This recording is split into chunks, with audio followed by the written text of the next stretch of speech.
South ఇండియాలోనే biggest sorry store మన Varahi silks మన విజయవాడ ఎంజీ రోడ్ లో డిసెంబర్ 4వ తారీఖున ఘన ప్రారంభం. బిఫోర్ శంబాల కొంచెం స్ట్రగులింగ్ పీరియడ్ లా అనిపించింది. అవును, చాలా. అంటే ఎందుకు అంటే ఎనాలిసిస్ చేసుకున్నారా ఏంటి, ఎక్కడ జరుగుతుంది ఏంటి అని? మెయిన్ ఏంటంటే నా మూవీస్ అన్నీ కూడా కొన్ని మూవీస్ డిజిటల్లో బాగా పే చేసినాయి. జనాలకి అది రీచ్ అవ్వడం, బ్యాక్ టు బ్యాక్ ఫిలిమ్స్ చేయడం వల్ల అది రీచ్ అవ్వడం చాలా కన్ఫ్యూజన్ నేనే కన్ఫ్యూజన్ ఇచ్చేసాను. అట్ ది సేమ్ టైమ్ తర్వాత డిజిటల్లో వచ్చి కొన్ని సిఎస్ఎస్ సనాతన్ కానీ, నా క్రేజీ ఫెలో కానీ డిజిటల్లో బాగా పే చేసాయి, వ్యూస్ కానీ అన్నీ. శశి కూడా డిజిటల్లో డిడ్ వెరీ వెల్. నాకు రామ్ గారు, మ్యాంగో రామ్ గారు నాకు వచ్చి పర్సనల్గా చెప్పారు, శశిని ఎక్స్పెక్ట్ చేయలేదు ఆ నంబర్స్, చాలా బాగా వచ్చాయి నంబర్స్ అని డిజిటల్లో.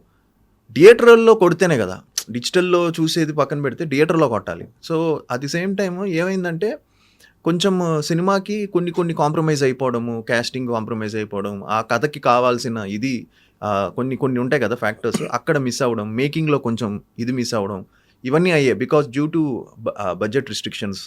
దానివల్ల నా ఫీలింగ్ ఏంటంటే ఇప్పుడు నా పైన చాలా రోజుల తర్వాత మళ్ళీ కొంచెం ఖర్చు పెట్టి కొంచెం గ్రాండియర్గా సినిమా తీస్తే 100% బజ్ వస్తుంది అని మళ్ళీ శంబాల ప్రూవ్ చేసింది. అండ్ ప్రొడ్యూసర్స్కి ఈ విషయంలో చాలా అప్రిషియేట్ చేయాలి. ఎక్కడ ఆ కథకి ఏం కావాలో దానికి మించి మేము అనుకున్న దానికంటే ఎక్కువైంది సినిమా.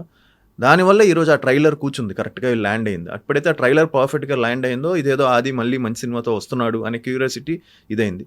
బిఫోర్ ఫిలిమ్స్లో కొన్ని ల్యాండ్ అయినా కూడా ట్రైలర్ బాగున్నా ఇది ఉన్నా కూడా ఎక్కడో ఇంత బజ్ క్రియేట్ అవ్వలేకపోయింది అని అనాలిసిస్ చేసుకున్నాను. అట్ ది సేమ్ టైం ఏంటంటే వన్ ఫిలిం మార్చేస్తుంది కదా, ఆ వన్ ఫిలిం అందరికీ డాడీకి పోలీస్ స్టోరీ, నాకు ప్రేమ కావాలి ఇచ్చింది ఆ బ్రేక్. హోప్ఫుల్లీ శంబాల నేను అనుకున్న డోర్ ఓపెన్ అవుతుంది, కొంచెం ఓపెన్ అయ్యి ఒక చిన్న రిలీఫ్, ఒక మంచి హిట్ ద్వారా ప్రేక్షకులు ఇస్తారనుకుంటున్నాను. ఓకే, అంటే మీ కెరీర్ స్టార్ట్ అవ్వటం ప్రేమ కావాలి, ఒక మంచి ప్రేమ కథా చిత్రం, మంచి హిట్ అది. లవ్లీ, తర్వాత సుకుమారుడు, ఇవన్నీ ఒక మంచి ఆరంభంతోనే స్టార్ట్ అయింది మీ కెరీర్. అవును, మధ్యలో మాత్రమే కొంచెం అంటే కథలు జడ్జిమెంట్ చేయటంలో కానీ, అంటే కొన్ని కాంప్రమైజ్ అయ్యి ఒప్పుకోవటం కానీ, ఇలాంటి వాటి వల్లే ఈ ఫెయిల్యూర్స్ చూడాల్సి వచ్చిందని అనుకుంటున్నారా? అంటే నేను అబ్జర్వ్ చేస్తానండి, ఓవరాల్గా నాకు అనిపించింది, అంటే నేను ఐ మైట్ బీ రాంగ్, నాకు ఏమి పెద్ద బ్యానర్స్ లేకపోతే పెద్ద డైరెక్టర్స్ ఎవరు పడలేదు నాకు నా కెరియర్లో. సో ఆల్ న్యూ కమర్స్తో మ్యాక్సిమం చేశాను అందరితోనూ. సో వాళ్ళ న్యూ కమర్స్కి వచ్చేసరికి ప్రొడ్యూసర్స్ వాళ్ళని లేదు ఇంట్లోనే చేయాలి ఈ రిస్ట్రిక్ట్ చేయడం వల్ల ఆ సినిమా కావాల్సింది కొన్ని కాంప్రమైజ్ అయిపోవడం అవన్నీ అయినాయి. సో నేను అనుకోవడం స్క్రిప్ట్ నా తప్పులు ఉన్నాయి, స్క్రిప్ట్స్ కొన్ని రాంగ్ స్క్రిప్ట్స్ నేను చూస్ చేసుకోవడం, అవన్నీ కొన్ని కంటెంట్ మంచి కంటెంట్ ఎంచుకున్నా కూడా ఆ కంటెంట్కి కావాల్సిన చిన్న ఏమేమి కావాలో అవి యాడ్ అవ్వలే, దానివల్ల మిస్ అయ్యాయి ఎంతని అది ఒకటి అనిపించింది నాకు. దానివల్ల కొంచెం రాంగ్ దీంట్లో వెళ్ళా. బట్ ఒక్క లెవెల్ వరకు కొన్ని ఫిలిమ్స్ నాకు థియేటర్కల్లో బాగానే పే చేసాయండి. ఈవెన్ నా చుట్టాల అబ్బాయి లాంటి, రఫ్ లాంటి సినిమాలు కూడా కమర్షియల్గా ఇట్ డిడ్ వెల్. అంటే ఓపెనింగ్స్ వచ్చాయి, ఫస్ట్ 3 days హౌస్ఫుల్ బోర్డ్స్ పడినాయి, ఇవన్నీ అయినాయి. తర్వాత కొంచెం మిస్ట్రాక్ అయింది, అది అలా వెళ్ళింది. మళ్ళీ ఒక చిన్న రిలీఫ్ క్రేజీ ఫెలో అనే సినిమా, ఒక మంచి సినిమా చేశాను నేను. అది థియేటర్లో అంతగా కాకపోయినా ప్రొడ్యూసర్స్కి ఆ సినిమా నాన్ థియేటర్కల్తో రికవర్ అయిపోయారు వాళ్ళు. అది తర్వాత ఓటీటీలో కానీ మిగతా దాంట్లో ఇట్ డిడ్ వెల్. సో అక్కడి నుంచి మళ్ళీ కొంచెం హిందీ మార్కెట్ మనకు ఉండడం వల్ల, దానివల్ల కొంచెం అన్ని సినిమాలు రావడం, ఇవన్నీ దానివల్ల కొంచెం బ్యాక్ టు బ్యాక్ ఫిలిమ్స్ వల్ల ఆ చిన్న కన్ఫ్యూజన్ దానిలోకి వెళ్ళా. సో దానివల్ల అనాలిసిస్ అనేది ఏంటంటే మంచి కథలు చేసుకోవాలి, ఆ కథకి తగ్గట్టు ఖర్చు పెట్టి చిన్న ఇది కూడా ఉండాలి అని నా ఫీలింగ్. ఆ కథకి ఏం కావాలో అది కరెక్ట్గా తీస్తే ప్రేక్షకులు 100% ఆదరిస్తారు. ఈ రోజుల్లో ఇప్పుడు చూస్తే మీరు ఆల్ ఫిలిమ్స్ ఏదైతే వచ్చాయో చిన్న ఫిలిమ్స్ అన్నీ కూడా బాగా పే చేస్తున్నాయి.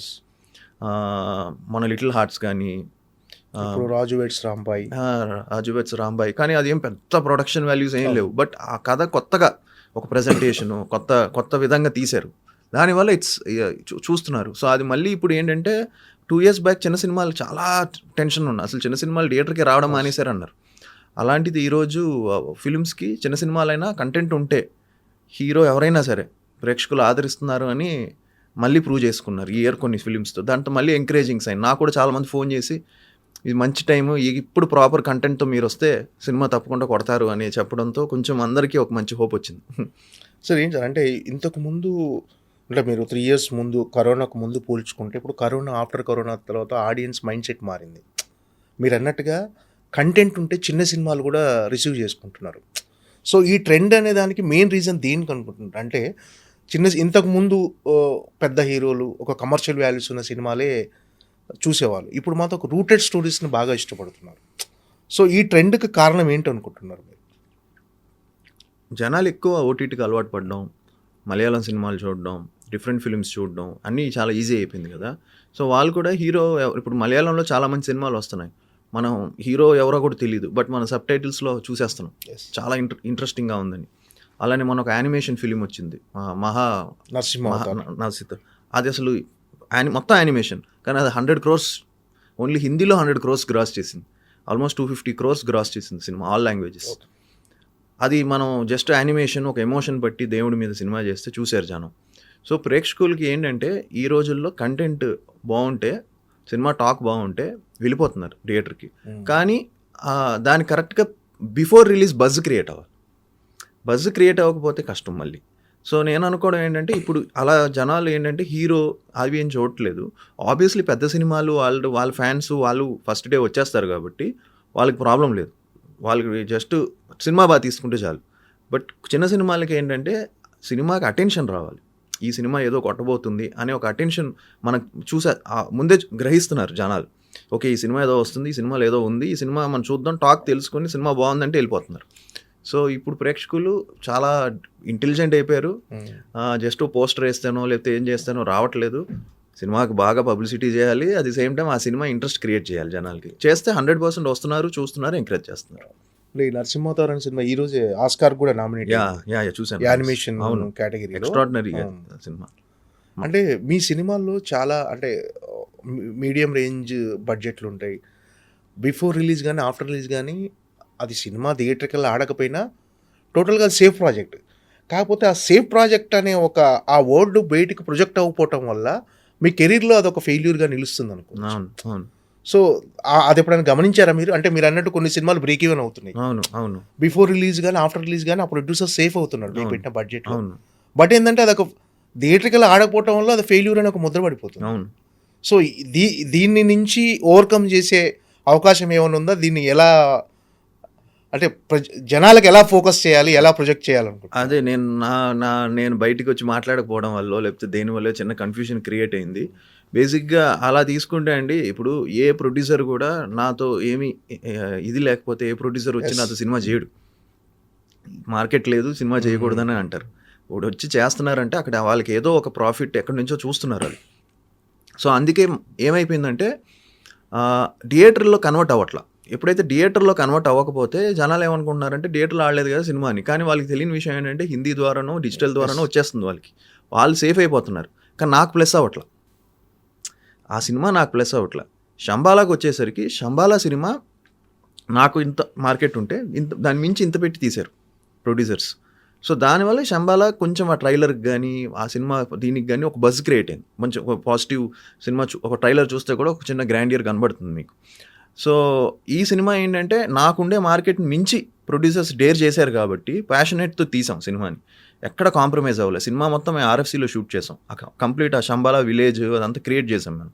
ఆర్ఎఫ్సీ, అమలాపురం, ఒరిజినల్ చాలా కొన్ని లొకేషన్స్కి వెళ్ళాం, అంతా కాంప్రమైజ్ అవ్వకుండా చేసాం. మేకింగ్ విషయంలో అసలు కాంప్రమైజ్ అవ్వలేదు. దానివల్ల శంబాలా మేడ్ సమ్ నాయిస్. మిగతా సినిమాలు ఏమయ్యంటే ఆదికి ఇంత మార్కెట్ ఉంది, ఇంట్లోనే చేద్దాం అని చెప్పి చేసేసి మనం ఎంతో మిగులుతుందో అది మిగిలేసుకుందాం అని చెప్పేసి చేసేయడం వల్ల ఆ సినిమాకి ఎంత కావాలో అది ఖర్చు పెట్టకుండా, లేదా సినిమా దానికంటే బిగ్గర్గా అవ్వాలి. సో దానివల్ల కొన్ని ఇదైంది. But maximum 70 to 80% of my producers నాతో సినిమా చేసిన వాళ్ళు 70 to 80% సేఫ్ అయ్యారు. లాస్ అయినా కూడా బేర్ మినిమం లాసెస్తో బయటకు వెళ్ళారు తప్ప నా వల్ల 50 కోట్లు 60 కోట్లు పోయింది లేదు. ఎందుకంటే నా బడ్జెట్స్ వెరీ మినిమంలో చేసిన బడ్జెట్సే. సో కొన్ని సినిమాలు పోతే 50 కోట్లు 60 కోట్లు 40 కోట్లు మనం చూస్తూ ఉంటాం. చాలా పెద్ద పెద్ద సినిమాలు చాలా పోతుంటాయి ప్రొడ్యూసర్స్కి బయ్యర్స్కి అని. సో నా సినిమాలు చూస్తే మీరు అలా తీసుకుంటే అన్ని సినిమాలు కలుపుకున్నా కూడా అంత బడ్జెట్ అవ్వాలి. అంటే ఇందాక మీరు మాట్లాడినట్టుగా అంటే నాకు ఎప్పుడు పెద్ద డైరెక్టర్లతో సినిమాలు పడలేదు, కొత్త న్యూ కమర్స్తోనే నేను సినిమాలు చేశాను. అంటే మీకు అదేమన్నా అది పెద్ద డైరెక్టర్లతో సినిమాలు పడకపోవటం వల్ల నాకు అనుకున్నంత గుర్తింపు రాలేదు అలాంటిది ఏమన్నా మనసులో ఉందండి మీకు? లేదండి. అలా అని కాదండి. అలా చెప్పట్లేదు. అలా తీసుకుంటే చాలామంది heroes they made it big without support of big directors or something. But నా ఫీలింగ్ ఏంటంటే ఆ బిగినింగ్ స్టేజెస్‌లోనే నా 'ప్రేమ కావాలి' తర్వాత ఒక పెద్ద డైరెక్టర్‌తో చేసుంటే ఇలా ఇంకోలా ఉండేది కెరియర్. మనం అది మిస్ అయ్యాం. అక్కడ ఒక ప్లానింగ్ మిస్ అయింది. అప్పుడే మనకుండే ఆ టైంలో హైప్‌లో ఉన్నప్పుడే ఒక సినిమా పెద్ద డైరెక్టర్‌తో పడుంటే ఇంకోలా ఉన్న కెరియరు. అది కొంచెం మిస్ అయింది. అది మిస్ అవ్వడం అంత ఈజీ కాదండి. బిగ్ డైరెక్టర్స్‌తో చేయడం అనేది అంత ఈజీ కాదు.